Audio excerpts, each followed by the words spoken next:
What's going on, everybody? Welcome to the Wager Zone podcast, and we are back for another UFC event, guys. This is going to be UFC 314, Volkanovski versus Lopes. And guys, this is in Miami. This is going to be a great card. Last time they came to Miami, mostly all the fights were a banger, and I expect almost the same exact thing. I think all these fights are going to be a banger as well. So I'm very excited for this card, guys. But first off, before I get into this video, let me say, like the video, subscribe to the page, click that thumbs up, guys. It's not that hard. It helps me generate more people to my videos. And yeah, guys, like I said, if this is the first video you guys are here for, subscribe to the page. I'm gonna have a NASCAR video out tomorrow. I did LFA and PFL yesterday. PFL, we had a 50-50 night.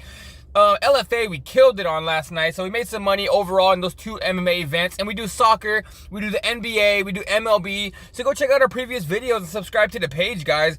So alright, guys, so the first fight of the night, it's going to be the women's bantamweight division. It's going to be Nora Cornolle taking on Haley Gowan. And I'm taking Nora Cornolle, guys. She missed weight by 1 pound, but I still believe she's going to win this fight. I think she's just way bigger. I think the only way Haley wins this fight is if she gets Nora down to the floor. But I just think Nora's takedown defense is going to be good enough to stop a lot of the takedowns, then pick her apart on the feet. I think Nora Cornolle can possibly finish her, probably win by knockout. But honestly, I think it's most likely going to be a decision victory. But either way, guys, I'm taking Nora Cornolle on the money line for this fight.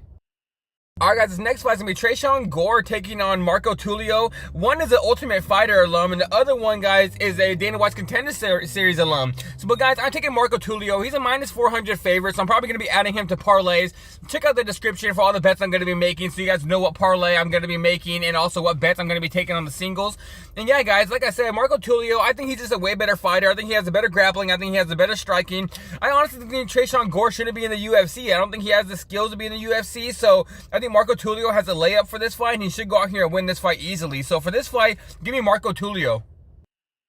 Alright, guys, next fight's going to be Darji taking on Mitch Raposo. And guys, I'm taking the underdog. I'm taking Mitch Raposo in this one, guys. I just think Mitch Raposo is one of these young, skilled fighters. Darji has lost 3 in a row, and I think if Mitch Raposo goes to his wrestling, is going to be able to take him down. Mitch Raposo was an all-state wrestler in high school. He didn't wrestle in college. I don't know why. I think he just transitioned to MMA right away. But this guy's a really good wrestler. Darji showed he doesn't have good takedown defense. This guy has a nasty straight right hand. But besides that, I don't know what Darji has. If Darji can't land that straight right hand on Mitch, I don't think he's going to be able to win this fight. I think Mitch is going to be able to go in there, take him down over and over again. Charles Johnson was taking down Darji, guys. And everyone takes down Charles Johnson. So I just think Mitch Raposo is a decent underdog. One of these young prospects, I think, is going to go out here and get the win. So give me Mitch Raposo for this one.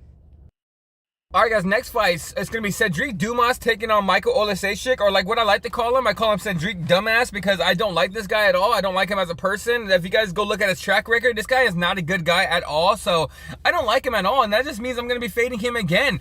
Honestly, I think I took Dumas on the last fight, because I just thought he was fighting a very less skilled opponent, but now he's fighting Michael Olszewski, and Michael Olszewski is out with the Fighting Nerds now, and I believe they have a great game plan for him. I think they're going to bring him back to where he was at. This guy rocked Kevin Holland, or Kevin Holland has a chin, guys, and I think if he cracks Cedric Dumas, I think he's going to end up knocking him out.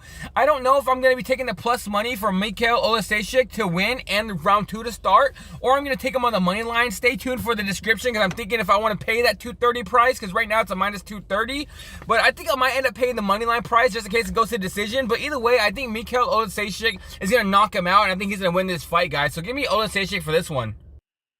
Alright, guys, this one's going to be Darren Elkins taking on Tulio-Hooper-Erosa. And guys, I'm taking Tulio-Hooper-Erosa. He's a heavy favorite. If you guys know me, I take Darren Elkins a lot. I think this guy is a great underdog. He always fights for your dollar. He's a dog out there. He takes all the damage you give him. As his nickname says, he is Darren Damage Elkins. But I just think Tulio-Hooper-Erosa is going to outdo him with the striking, outdo him with the grappling. I think Tulio-Hooper-Erosa is going to dominate this fight everywhere. The only thing Darren Elkins has in this fight, I think he has heart and he has the cardio. But besides that, I think Tulio-Hooper-Erosa is going to be able to have the cardio and pick this guy apart. I can see Tulio-Hooper-Erosa maybe even knocking him out, but Darren Elkins usually doesn't get knocked out, guys, because like I said, he has a durability as well. But I just think Darren Elkins is coming to the end of his career. I think he's going to end up getting dropped from the UFC or retiring, because this man is getting up there in age. So for this one, give me Tulio-Hooper-Erosa. Alright guys, for this next fight, Jim Miller taking on Chase Hooper. And guys, I'm taking Chase Hooper, just like the last one with Darren Elkins. I think Jim Miller's at the end of his road. And now he's fighting a guy in Chase Hooper, who's a very young prospect. He's been here for a while. We watched this kid grow up. And I just think Chase Hooper's starting to come into form. His striking is looking decent. He almost knocked out Borshev. And Borshev is one of the best kickboxers in the UFC. And Chase Hooper cracked him and almost knocked him out. And if he hits Jim Miller with one of those, he's going to end up knocking Jim Miller out. But the way I think Chase Hooper's going to win this fight, I think Chase Hooper's going to get the takedowns and just drown Jim Miller until he gets a submission victory or a ground and pound finish. So give me Chase Hooper in this one. I'm probably going to be adding him to a parlay, but I'm taking Chase Hooper to win this fight. For the next fight, Yang Xiaonan taking on Volkanovski. And guys, I'm probably not going to be betting this fight at all. This fight I was 50-50 on. I'm still going back and forth on it. I don't know who's going to win. I don't have the best read. So like I said, I'm probably not going to bet on this fight. But if I had to give you guys a pick, I guess I'm going to go Volkanovski because I think she might be able to get the takedowns. This fight's going to come down to if Volkanovski gets a takedown, she's going to dominate this fight. If Yang Xiaonan stops the takedown, she's going to dominate this fight because both of them are just way better in their respective skills. Volkanovski is one of the best grapplers in the UFC. Yang Xiaonan is one of the best strikers in the UFC for a woman, and I just believe Volkanovski's striking is not there.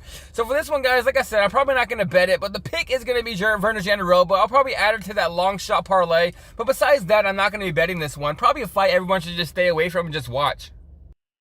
Alright guys, for this next fight, Dan Ige taking on Sean Woodson. And guys, I'm taking Sean Woodson in this one. I think Sean Woodson is going to be able to stop Ige's takedowns if Ige even tries to take him down. But most times Dan Ige likes to go out there and bang with you. I think Sean Woodson has the better striking. He's tall and lengthy. He knows how to use that length with his boxing. And I think Sean Woodson is probably just going to pick this guy apart and win a decision victory. One, I get why people take Dan Ige, but I just think it's going to come down to the length and the boxing skills of Sean Woodson. So for this one, guys, like I said, I'm taking Sean Woodson on the money line. Alright guys, for this fight, Nikita Krylov taking on Dominic Reyes. And guys, in this one, I'm taking the dog. I'm taking Dominic Reyes. I think this guy is back. I think he has his skills around him. I think he's starting to get the confidence back. This guy was almost died. I guess like he was saying, his doctors were saying they don't know if he was going to wake up the next day. And I feel like ever since that happened, he's starting to have a whole new meaning to life. And he's starting to take everything a lot seriously again. He's starting to have confidence in himself. And I believe Dominic Reyes is just a better striker. I think he has the better boxing. I don't think Nikita Krylov's going to be able to take Dominic Reyes down. If you remember that John Jones fight, John Jones went 2 for 9 on takedowns, and Krylov is not the wrestler John Jones is. So this fight, most likely, in my opinion, is going to be a striking battle. And I think Dominic Reyes is just going to outstrike him, land the harder shots, and probably get a decision victory or a knockout. So give me the underdog. Give me Dominic Reyes. This next fight, the people's main event, the fight everybody wants to see, Bryce Mitchell versus Jean Silva. And guys, I'm taking the underdog. I'm taking Bryce Mitchell. I took Bryce Mitchell. He was a plus 265 underdog, guys. Now he's all the way bet down to a plus 195. A lot of monies came in on Bryce Mitchell over the past couple days, guys. And like I said, I just think Bryce Mitchell's going to win. Jean Silva doesn't have good takedown defense. I don't think he's going to be able to stop Bryce Mitchell's wrestling. If you guys go back to that Charles Jourdain fight, yes, Jean Silva win that fight. Yes, he did, but he got taken down 3 times by Charles Jourdain, and if Bryce Mitchell gets him down, he is not getting back up because the grappling skills and the strength of Bryce Mitchell is on a different level of your Charles Jourdain. And if you guys go back to the regional scenes where Kevin Vallejos, if you guys remember that UFC prospect that's in the UFC now, Kevin Vallejos took him down over and over again and ended up losing the fight, but it was a very close fight. And I think if Bryce Mitchell gets a hold of this guy and takes him down, he's not going to get up and he's probably going to get submitted. So I'm taking the underdog. I'm taking Bryce Mitchell. But guys, if Bryce Mitchell does not get him down, I think Bryce might get knocked out. But we saw Bryce Mitchell be able to strike with Edson Barbosa, end up rocking Edson Barbosa. So that's not out of the realm either. But guys, either way, I'm taking the underdog. I'm taking Bryce Mitchell. Alright guys, for this fight, Yair Rodriguez taking on Patricio Pitbull. Patricio Pitbull is coming from Bellator, making his UFC debut. But guys, I think he's coming to the UFC a little too late. I think this guy's old now. If it was a young Patricio against Yair, I think Patricio could have won this fight. But now, I just think Yair's going to pick him apart with the striking. I think he's going to stop the takedowns. And honestly, I don't think Patricio Pitbull's going to want to come into his UFC debut, lay and pray, and just hold him down to win a fight. I think he's going to come out here and try to give these fans a show for his debut. And if he tries to give these fans a show, I think Yair's going to piece him up and end up knocking this guy out. So for this fight, guys, give me Yair Rodriguez.